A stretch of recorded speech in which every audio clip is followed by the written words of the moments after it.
कांच दिख रहा होगा, शीशा दिख रहा होगा, वहां पे क्या है आपका अभिलंब बना हुआ है। तो जितना मैं इस साइड करूंगा वो भी आपकी परावर्तित किरण भी उस साइड ही जाएगी।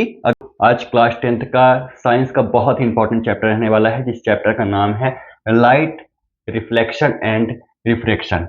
इसमें आपको बहुत ही आसान बेसिक से समझाने वाला हूं, तो पूरी वीडियो को आपको देख के जाना है। इसके बाद आपको लास्ट में जरूर बताना है कि आपको ये चीजें समझ में आई है कि नहीं। तो सबसे पहला टॉपिक पढ़ने वाला हूं, रिफ्लेक्शन ऑफ लाइट, मतलब प्रकाश का परावर्तन। प्रकाश का परावर्तन, अगर जो हिंदी मीडियम से हैं तो वो देख लीजिएगा, क्या नाम है, प्रकाश का परावर्तन।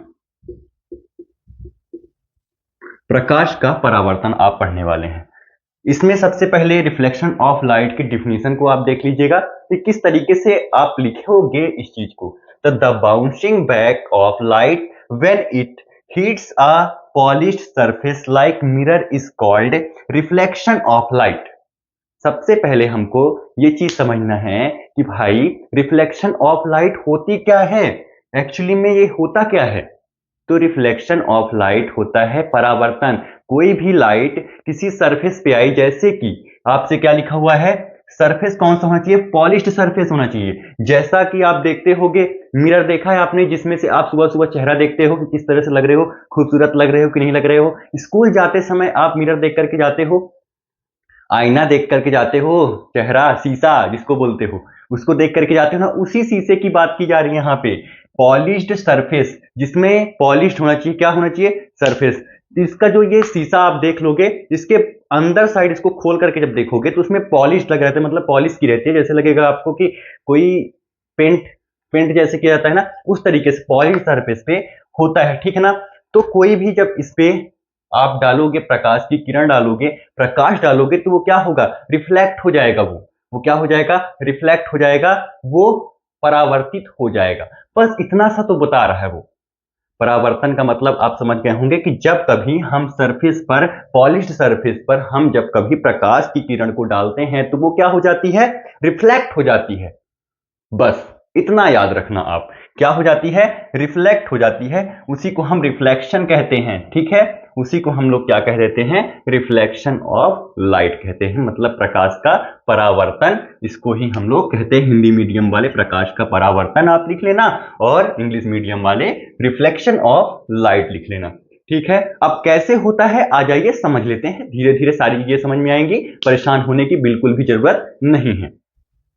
आ जाइए नेक्स्ट टॉपिक को देखते हैं। नेक्स्ट टॉपिक हमारा क्या कहता है कि लॉ ऑफ रिफ्लेक्शन, मतलब परावर्तन का नियम। परावर्तन के नियम में मैं आपको बता दूं कि दो प्रकार के परावर्तन के नियम है। पहला देखो, लॉ ऑफ रिफ्लेक्शन, मतलब इसमें कहना चाहता है, पहला नियम हमारा क्या कहता है कि angle of incidence is equal to angle of reflection.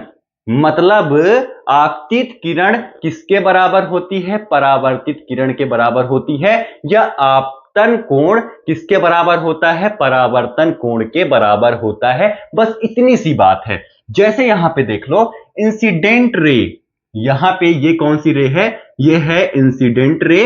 Incident ray is equal to किसके बराबर होती है, रिफ्लेक्टेड रे के। मतलब यहां से जो रे आपने छोड़ी, यहां से जो आपने मतलब आपने किरण डाली या फिर प्रकाश डाला, वो क्या हो गया, रिफ्लेक्ट हो गया। यहां पे ये क्या है, आपका मिरर रखा हुआ है। मिरर वो जो आप देखते हो ना, सुबह सुबह देख करके जाते हो स्कूल ना, कंघी उंगी बाल वाल करके जाते हो ना, बस वही वाला लेना है और कुछ अलग से नहीं लेना है।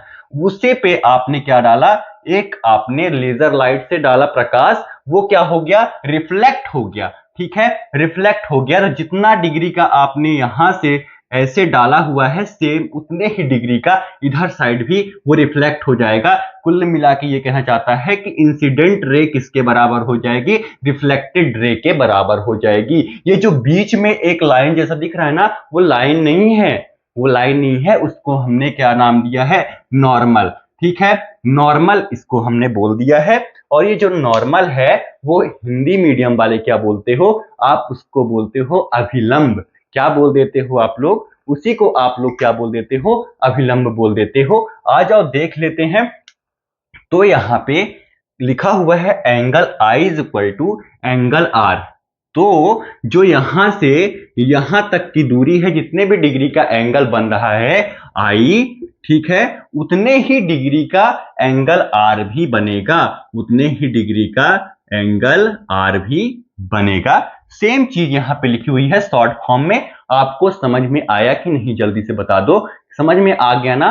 अब इसको थोड़ा सा प्रैक्टिकली समझते हैं, क्योंकि आपने इसको तो किताब में देखा हुआ है, लेकिन प्रैक्टिकल क्या आप लाइव इसको देखना चाहते हो? आ जाओ, मैं दिखा देता हूं। थोड़ा सा लाइट बंद करके आता हूं, तब तक आप वेट करना। देख लो, आप लोग के लिए कितनी मेहनत करनी पड़ रही है ना। देखो, अब देखो यहां पे मैं कोई जादू वादू मंत्र करने वाला नहीं हूं, परेशान मत होना।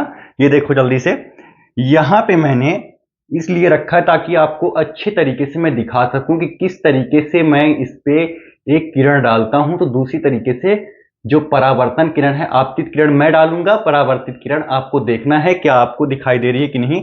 बस 1 मिनट रुक जाइएगा। थोड़ा सा ये जो शीशा उसा है ना, सब जुगाड़मेंट वाला है, ठीक है, घर से चुराया हुआ है। अब देखो, यहां पे जैसे ही मैंने यहां पे एक रे डाली, यहां पे देखिए, ये जो मैंने रे डाली आपको उधर साइड जाती हुई दिखाई दे रही होगी एक रे। ये देखिए यहां पे जाती हुई दिखाई दे रही है ना। तो जितना मैं इसको बढ़ाऊंगा अपने तरफ, एंगल इसका जितना ही मैं बढ़ाऊंगा, मतलब कि जितना ही मैं आपतित किरण को अपने साइड करता हूं, उतना ही परावर्तित किरण भी उस साइड को जाएगी। मतलब आप सीधा सा इतना समझ लो कि भैया जितनी भी आपतित किरण होगी, उतना ही सेम टू सेम रिफ्लेक्टेड, मतलब कि परावर्तित किरण भी रहेगी। आप फिर से देखो जल्दी से, ये देखो एकदम अच्छे तरीके से दिख रहा होगा, बिल्कुल दिख रहा है कि नहीं?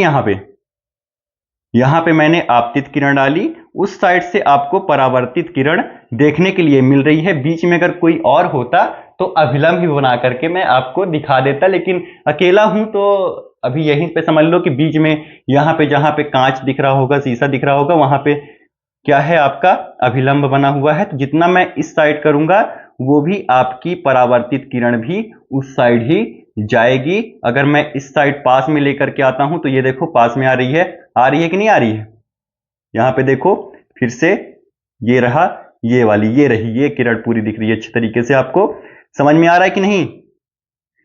ये आपको अच्छे तरीके से समझ में आ गया होगा कि जितना ही हम इंसिडेंट रे को बढ़ाएंगे, उतना ही रिफ्लेक्टेड रे भी बढ़ेगी, और जितना हम इंसिडेंट रे को घटाएंगे, उतनी ही रिफ्लेक्टेड रे भी घटेगी। आपको अच्छे तरीके से समझ में आया कि नहीं? तो इसीलिए angle I is equal to angle R के, ठीक है, angle I is equal to angle R के। इसको मैं साइड में रख देता हूं, इसको बुझा देता हूं, नहीं तो कहीं कांच फूट गया तो घर वाले निकाल देंगे मेरे को घर से, ठीक है।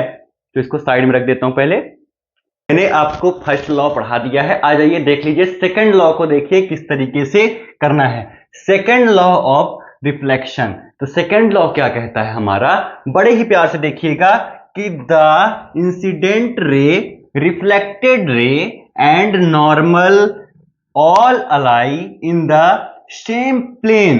मतलब कि जो तीनों चीजें हैं, मतलब इंसिडेंट रे, रिफ्लेक्टेड रे और नॉर्मल, तीनों कहें किसमें हैं, किसमें लाई करती हैं? वो लाई करती हैं आपके सेम प्लेन में। प्लेन का मतलब ये वाले प्लेन से है, आपका एरोप्लेन वाला प्लेन मत समझ लेना। इसका मतलब है जो शीशे का, जो आपने कांच देखा होगा जिसमें आपका शक्ल दिखती है ना, वही वाला। तो उसमें जब आप ये वाली जो इंसिडेंट रे है, मतलब आपतित किरण, जहां पे आपतित किरण है, सेम वहीं पे क्या है, आपकी परावर्तित किरण है, और वहीं पे अभिलंब भी है, ठीक है। तो इसमें दिक्कत क्या है? सही तो कह रहा है, कुछ गलत उसने थोड़ी ना कहा। यही तो कहा है आपसे कि the incident ray, reflected ray and normal lie in the same plane, मतलब सेम जगह पे ये लोग हैं। तो ठीक तो कह रहा है, कोई दिक्कत नहीं होगी आपको। ये देखिए ना, तीनों चीजें कहां पे है, सेम ही जगह पे तो है, सेम जगह पे है कि नहीं है? बस इतनी ही बातें आपसे बोल रहा है। आशा करता हूं कि आपको ये चीजें समझ में आई होंगी।